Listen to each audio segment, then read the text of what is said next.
take whatever kind of cheesy purpose line a company has, right? But in the end, when you come to the day-to-day nitty-gritty of operating and delivering value, like stuff needs to happen. Welcome to Marketing Unfucked, the only podcast that helps you unfuck your marketing by hosting conversations with all the badasses in this industry. We are your hosts, Siobhan and Russell.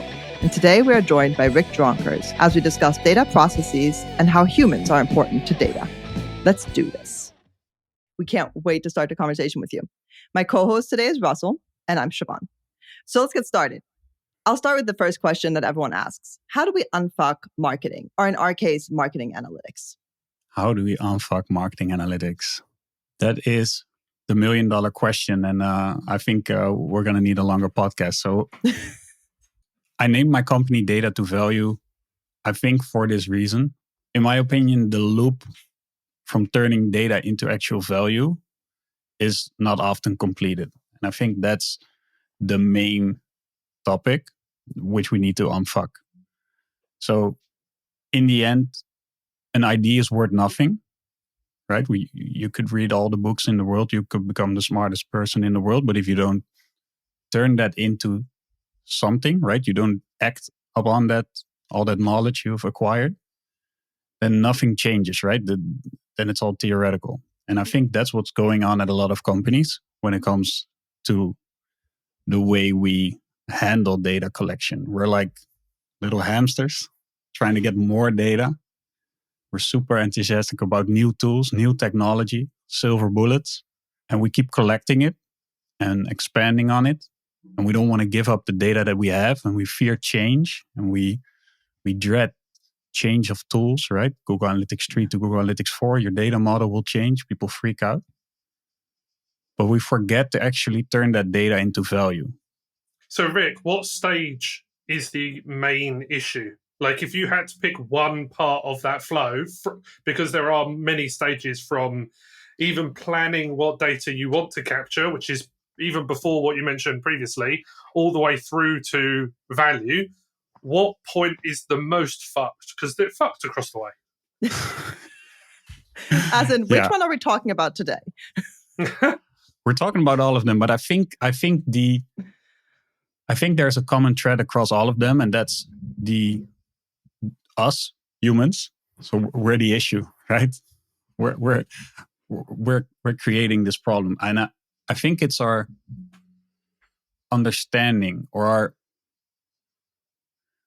we seem to have this framework that if we get more data points, and this is not just about digital analytics or marketing, it's about life. If we get more input, that we can somehow control what's going on around us, right? That we can control the uncontrollable. And I think this is probably just like biological survival mechanism kind of stuff, low level brain wiring.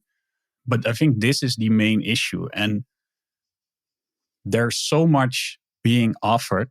Like if you look at the amount of vendors out there, like technology vendors, and then they're all, of course, pushed by a lot of venture capital money, and they're all showcasing to all these, let's keep it at marketing analytics, to all these marketing managers and marketing directors and CMOs, like buy our technology, you will get this amazing data insights, which will, do X. And it's all appealing to this part of the brain where we want to buy the solution that gives us control over the uncontrollable. So I think acknowledging that and accepting that a lot of it is uncontrollable, right? And taking a step back and then figuring out all those steps that you mentioned, right? So all the steps from basically a piece of data to generating value. But first taking that step back and acknowledging like, okay, we have the need to decrease our uncertainty. That's just in us. But now let's try to live with that uncertainty a bit, and then try to make rational decisions based upon that, and then start looking at data and how we can use data and turn it into value. But how do you go about that with, like, let's say your clients or people you're talking to? Because we have been told over and over again, right, that the more data we have, the more in control we are. Yeah. And this is essentially what's wired into us at this point. So how do you go about trying to explain to someone that that's actually not the case at all, or sometimes even the opposite? Yeah. And I would even add to that, like also, if you don't collect the data now. Like the data you collect now might be valuable in the future. That's also, that's also being used to sell it to you. Well, so this is theory, right? Because in practice, of course, in a lot of cases, I have to admit defeat and just help my clients implement more data, right? So let's get that out of the way. But I think the question to ask is, let's say I get you this piece of data. What action will you take today based upon that data? And because in a lot of times, what we're doing is we're supplementing a report, so then the report gets bigger or more extensive, and then more people look at the report, and usually the boss looks at the report, right? That's why the new data needs to get in. But nobody's actually going to take a specific action. And I think if you cannot really define the specific action, like, okay, if we get this piece of data, then our email marketer will take that data and they will change the way they send out the email today and create an experiment, version A, version B, whatever, and see if they can influence that piece of data. Once you got that loop, then I think, it makes sense. And then you can evaluate like, okay, is it worth it, right? Because then you can figure out the email makes us this amount of money. The change costs us this amount of money. Is it worth it to do it? But if they cannot specify this flow, then I think in most cases, we're just trying to help them get the feeling of control over the uncontrollable, basically. Yeah, and I think the way that I've spoken to brands about this for a decade now is like, where are the levers that you can pull on that drive change? But the problem with that is that one of the first questions they're asked are like way too high level, or they're very basic. So it's like, how many sales did we make yesterday? Is the number that someone in the business wants to know. And even if you answer that question, which within a dashboard or report is reasonably easy to get to, no matter what technology vendor stack you're using, if you answer that question, then there should always be 3 or 4 follow-up questions before you even get to a lever where you can make a change. And I think one of the issues we have as an industry is that the bit between the first question that you have to drill out of that person to stop asking is the really basic one. And actually, you need to go 4 or 5 levels deeper. But that process is one of the hardest things to instill, because that's a culture or a sort of a psychological shift in the change of the ways of working. Because those people over the last 20 years have been drilled into them from a marketing perspective is, if I don't have a dashboard that answers that top level question, I can't do my job. Versus, well, actually, your job is to find those levers and make those changes. And it's a massive disconnect at the moment. Is that what you're seeing as well? Yeah, definitely. I think the word process that's usually missing, right? Like, I think process is one of the hardest things to create. Technology relatively easily, right? Especially when money is cheap. People can buy technology. They have investors. They have a big budget. It's easier to just go and buy GA360 than it is to set up a solid process in your organization on how you're going to use the data from GA360 to optimize. Because that takes people, right? The right people, which are also hard to find. And then making them work together, which is even harder, in my opinion. Right? Technology, you can usually tell it what to do. Of course, there's some debugging going on and some fixing some issues, but then it should do what you ask it to do. But people working together, that's a whole other ballgame. And I think we tend to go where there's least friction, and buying technology is least friction, right? Get your credit card out and get the JavaScript snippet on your site, and it's up and running. So I think that's a lot of what's going on. But then how do we get there? Like, how do we get to this? I mean, we all 3 of us work in a very similar field. So we're always thinking about these things. But how do we get to the point where the process and the people behind things are actually more important than the technology? Because it is really hard for any one of us 3 to talk to anybody and say the technology is really not that important. Just like we say all that data is not that important, because it's this fear of missing out, right? So how can we actually take that step, or how can a CMO take that step to focus more on the process and the person?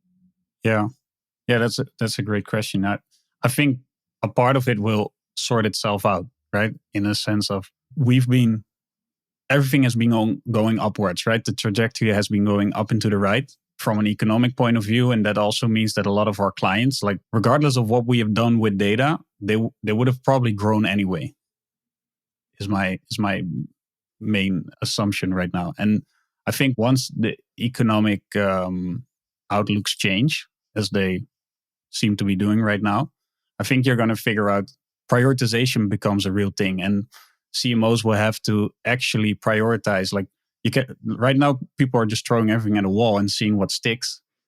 And you can just keep doing it all because as long as you're growing, right, the investors are happy and everything keeps going up. So I think a lot of this will be filtered out by itself, so to say, like a survival of the fittest kind of way of thinking. I think if you intentionally want to do it, you have to start with your goals, right? With where you want to end up. As a CMO of a company, you have to figure out like, okay, are we in a uncertain phase, right? So are we a startup without product market fit, so to say? Then you already know that you could use data to maybe lower the uncertainty a little bit by doing some research into your audience or some research into competitors or those kind of things. But you don't yet have something to test on. So data plays a different role in that phase.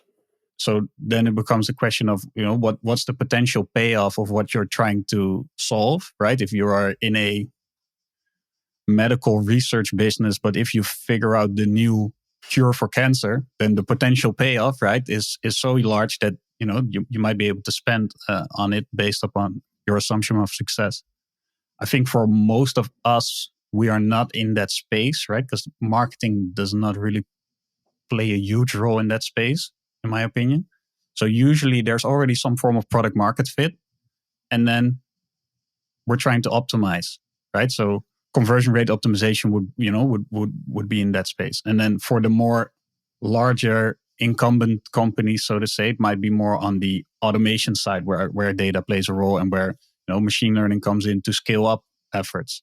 And I think you have to reason back from like, okay, in what space am I as a company? Am I trying to optimize my current product market fit, or am I trying to scale out what we already have and try to reach as many people worldwide?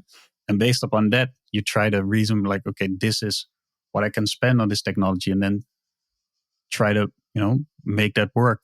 Something you said there, Rick, I've seen a lot of over the last few years where businesses are going to be successful anyway. And we saw this with the companies that did well during COVID because of their product was right for the market as it was.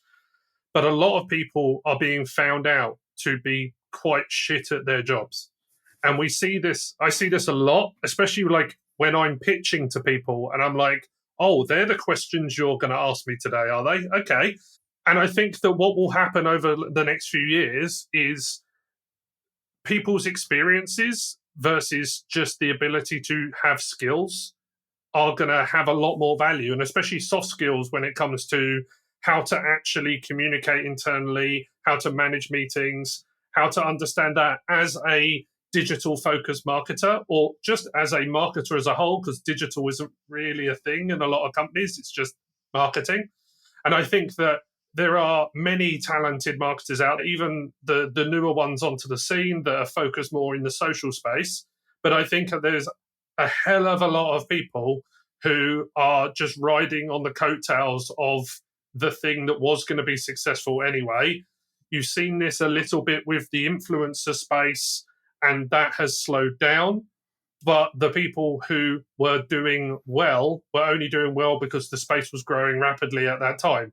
We saw this with social media marketing when Facebook was performing very well, then that went down. We saw this early days with paid search. Tons of people made a ton of money.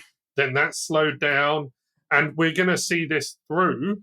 So I think there is, as much as you started this by saying the issue is mainly the people, you then also went, the solution is actually the people. And one of the things that I think is the overarching issue is that even though there is a lot of people coming into digital marketing or marketing as a whole, the majority of them are shit. Thoughts? I do I agree that this all goes in waves, right? So what you noticed about the PPC wave. I used to work at an agency that got big on the PPC wave, so I saw that firsthand. Then the social media wave, and this will likely continue. I think that's also a good thing because it gets people in who otherwise might not have gotten a chance in like the incumbent world, so to say. So they can figure out their basically cheat their way, to launch their career, which gives a lot of new thinking in the space. But I think there's also been there's been a lot of transfer of people from, let's call it, traditional marketing and communication, right? Creating folders that have like information about products and stuff, and there's a lot of jobs that have transferred to digital, where a lot of people have not, they don't have the same like digital native incentive, like they don't have that true feeling. It's just like they learned a new trick because they had to stay relevant for their job. But I think that will always be the case, right? You always need a distribution of people. Like if everybody can be first, right? Because then that would defeat the whole concept of being first. So I think it will always be the case, and I'm not sure if that's a lagging factor on unfucking it. I think the main issue I see is top down. So like from a leadership perspective, because the people you just described are usually not the people who can give the go ahead on buying $100,000 software, right? Yeah. But there are a lot of people buying $100,000 software just like just because they're super influenced by salespeople from that vendor, and not because they don't know the issue they're solving, but they do see the shiny new toy and they hope that it's the silver bullet for, and they don't want to see the steps in between, or they simply don't see them. But they need to hire the people and build the process before they purchase the technology, not the other way around. But then let's talk about that process a little bit, because I think we've talked about this now a lot, right? We're saying that essentially the people are the problem, and it's a top-down problem for most people because they're the ones that can buy the product. But then, and we can say build a process. We can say it needs to start with the people, or we can even say it needs to start with a goal. But I will, from personal experience, when I go to my client and say, what are you trying to get at? When you're having a kickoff call and you're trying to understand the main objectives, they're lost already. Yeah. So then, you start thinking like, how do you really go about this? How do I get data to someone that they can action on? Yeah. Without them actually knowing their objective? Because currently, especially in e-commerce, right? I just want to make sales. Okay. It's an objective, but it's not telling you what are you going to do with the data? Because you're not going to make sales with the data. There are a lot of in-between steps there. Yeah. So how do we get people to even start thinking about data and how that needs a goal for it to work for you? I totally recognize what you're saying. I've even like pissed off clients by asking like, okay, but why are you trying to achieve that, right? So then I was talking to like a mid-level manager and I tried to ask why are you actually trying to achieve that? And basically they didn't know, just that was handed to them that they should achieve that, right? But there was no like clear finance says we have to do 60% year on year. Where did they get that from? Their ads. Yeah, exactly.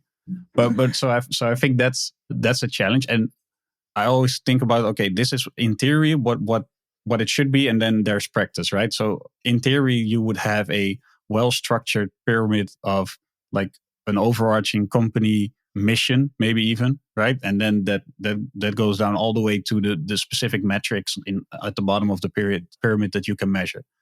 Of course, in practice, that pyramid never exists as a whole, and it's always changing, right? So that's just reality is messy, right? And it's like what I said at the beginning, most of it is uncontrollable anyway. So that's what we have to deal with. But there's this great visualization from, I forget his name, but he was the co-founder from Asana. And it's like this, what I just described, the pyramid of how you can basically chop up your mission into I think they use OKRs, right? So they have like all these different steps all the way down to the measurable and how it should balance each other. I think that's something that you want to strive for, right? You want to be able to figure out, okay, we're going to build this process together where we have a day-to-day job. So let's take an e-commerce marketing department. You have an email marketing person, you have a social media marketing person, and a paid search marketing person. Okay, we have a couple of goals, right? We want to improve the amount of traffic to the website. We want to increase the conversion rate of that traffic. And maybe we have a retention goal, right? So we want to improve the returning visitor or the returning purchase. Maybe those could be like really basic, simple ones without, you don't even need like customer lifetime value stuff for that. Like those could be goals to work at. And then the process of setting it up, right, is basically, okay, how are you going to keep yourself accountable? So what is going to be your weekly, monthly setup of these people working together, figuring out this is going to be my goal. I'm going to try to reach that by doing A, B, and C. So for the social media person, it could be, I want to use this new form of Facebook advertising that has been launched because I assume that it will, get me more out of my budget. I want to try to create this new landing page because I assume that, it will increase these clicks. So that's how you define the projects. And in the end, you keep them accountable to those goals that you define. And that's the simplest form of a process is just doing that, having a platform like I just mentioned, Asana or whatever kind of other tool where you keep track of those things. And once you have that, then we can figure out, okay, we use these data points that we discussed, but maybe for what you're trying to do, we could figure out another couple of data points that might actually be like an indicator that will give you a quicker feedback loop to what you're trying to do, right? So that's from that point onwards, you can expand and figure out like, hey, these are extra data points we can capture, or this is a more relevant data point for what you're trying to do. But then we're trying to make the data work for the process instead of the other way around. I had a client recently where I had to sort of double down and explain the difference between a success metric and a KPI purely by spelling out the acronym and going, this is an indicator of performance, and this is the key ones that you've picked. That is different to revenue. Revenue isn't a performance indicator. You need to look at and realistically, performance indicators should be things, and going back to what I said earlier, like that you have a lever that could impact that. You don't really have a lever that has a direct correlation to revenue, because if you did, you'd do that. There are many layers beneath that, but you probably have levers that directly impact conversion rate. Like a lot of the stuff that I know Siobhan does from a conversion optimization perspective, you have a lever that you can do for that. And then from a channels perspective, you can impact the revenue, which is the success metric, by adjusting all of the KPIs underneath paid search.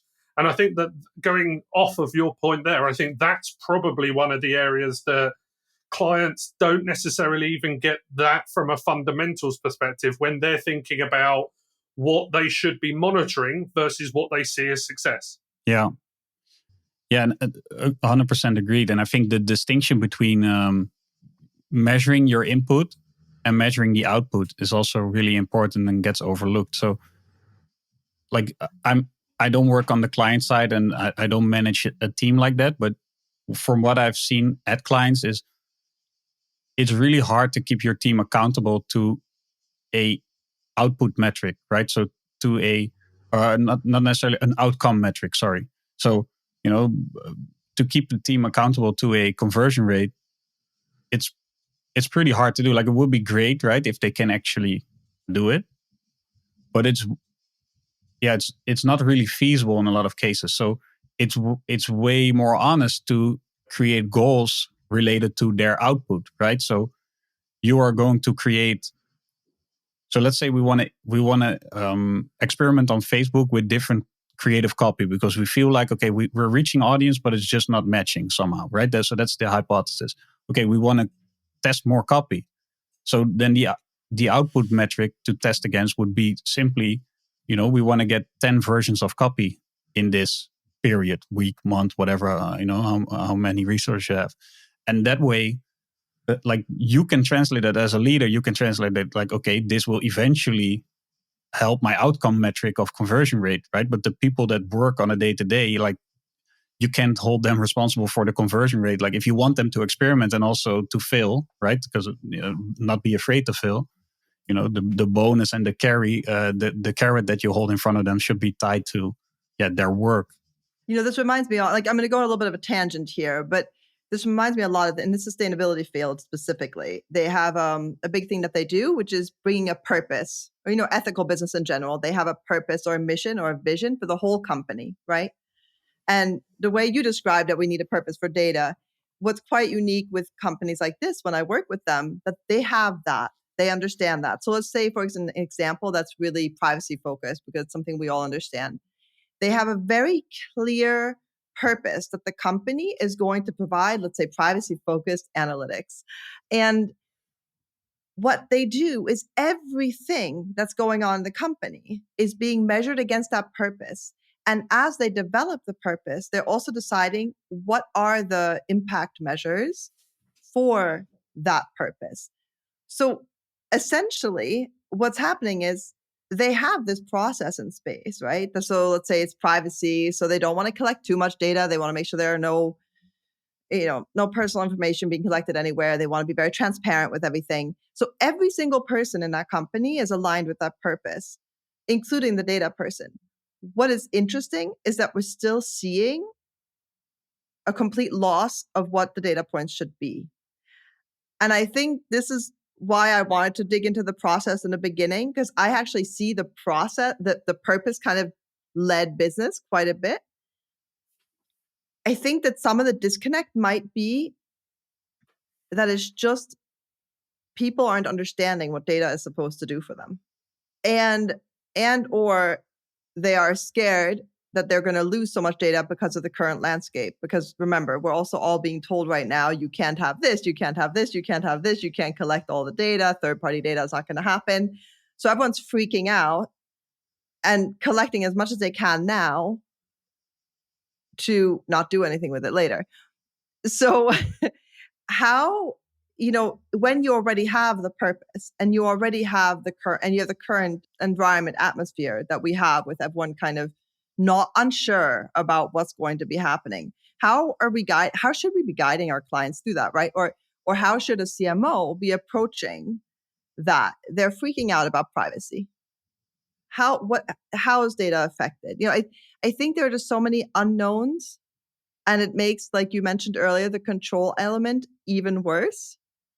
So I don't know if you guys are seeing this, but I'm seeing a lot of this like hoarding mentality now, and which is probably not good for anyone using any sites that are doing that. But how can we address that overall kind of uncertainty, and how can we make people more comfortable about that and what's currently going on while they're trying to understand what their data should be doing for them?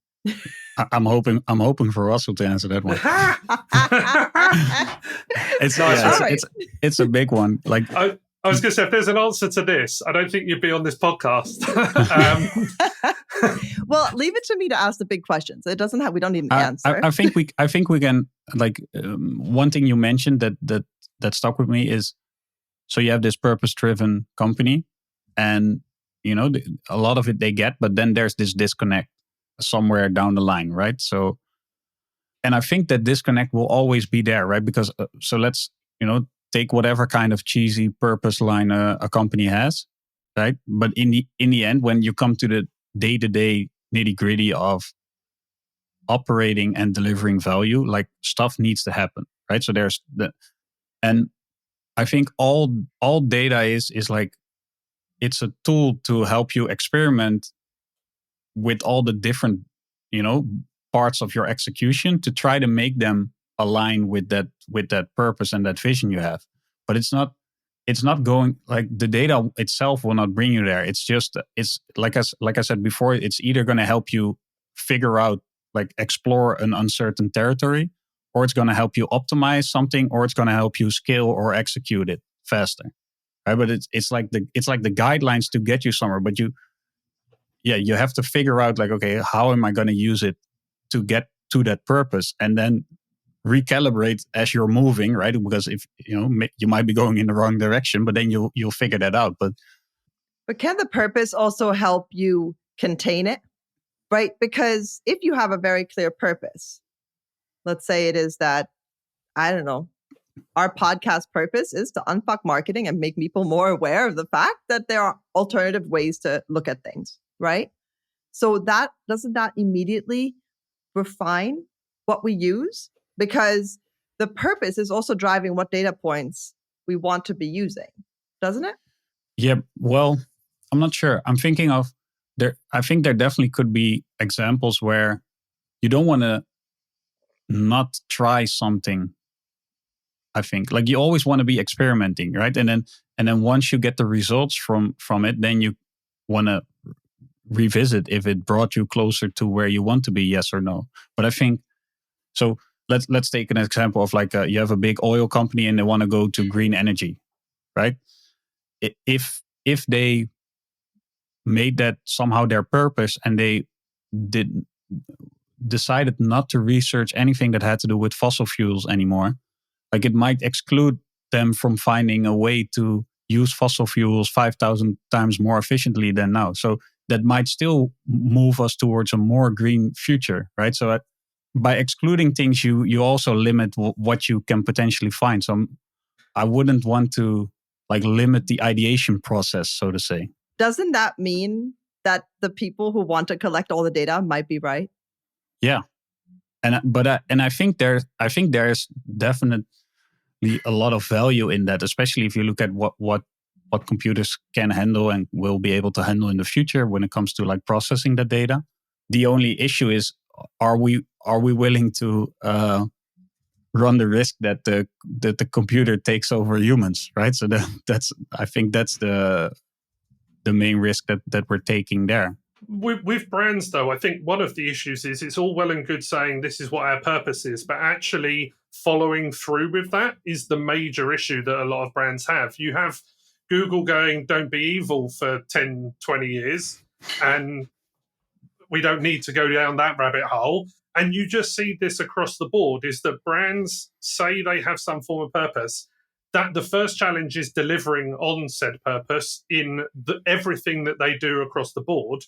But then going more deep into data, do you think as much as collecting more data means that you can possibly get to more answers, the biggest issue I see is that not knowing what questions you want to be answering at the end because you don't know what those levers are that you can pull is the major issue. So It's not necessarily going, oh, if I had that data, I could answer this question. Well, you probably should have thought of that question in the first place. That is the same across the board, no matter what technology stack you have. And it comes back to sort of the entire mindset that goes back to sort of caveman-esque, which is like, just because I've got more sticks doesn't mean my fire is going to be any bigger. Just collecting more sticks isn't going to solve the ultimate issue, which is, well, what type of fire did you want to create in the first place? And what was that actually solving for? So I think that as marketers, we need to be cautious of that. And if we're aligning to a purpose for businesses, does that allow you to, is your process at the moment going to allow you to align to that purpose in the first place? And I think that's where you were kind of going, that Rick. Yeah, and I was also thinking about the all-encompassing data collection question, but I think we figured out laws for to govern what we're doing, right? So you have the concept of the business that is trying to achieve something, and then the laws are like the guardrails that we as a society figure out and that we try to iterate to make sure that we move in a direction that we all agree upon, I guess. So from that perspective, there's limits to what the business can do. And I think from the perspective that you just gave, Russell, with like I could foresee a future that collecting all data, infinite data, is the strategy to take, because if we figure out ways like that machine learning can handle that data and throw out results that are actually useful to us. Like in a sense, Google is trying to do it, right? Like in the new product, Google Analytics 4, they try to standardize as many metrics as possible. And that's all for the purpose of feeding their, I don't know what's called now, intelligence or insights, but the little nuggets of, hey, your conversion rate is going up, something might be happening, right? And that's the most rudimentary form of like machine learning that they have in there right now. But I think their end goal is clear. Like they want it to be a self-serving system that that sees it all. And I could see with enough data that might actually happen, but I definitely don't think we're there yet. No, and I think within Google Analytics and just like the premise from a marketing perspective, there is a big difference between a data warehouse, which is effectively what any analytics business needs to work within, which is there are predefined fields that we are going to populate with a preset volume of metrics and dimensions, versus what the wider data community is looking into, which is data lakes and lake houses, which is a way more unstructured data set. That's where I think we're sort of going with this, but we're also running out of time. So I think we can leave that for another time. Rick, could you just again give us information about where we can find you on the internet, or where the listeners and viewers can find you on the internet? Yeah, sure. I'm active on Twitter and LinkedIn, Rick Dronkers. And I host a podcast on a topic that we didn't touch today, but all about GDPR and its effects on digital marketing and digital analytics. So that's called the Life After GDPR Podcast, which you can find on Spotify and exactly. Everywhere you can all find this one as well. Awesome. Yeah. So if you haven't already, subscribe to Marketing Unfucked and Life After the GDPR. Thank you very much for listening and watching. Yeah, thank you. Thank you.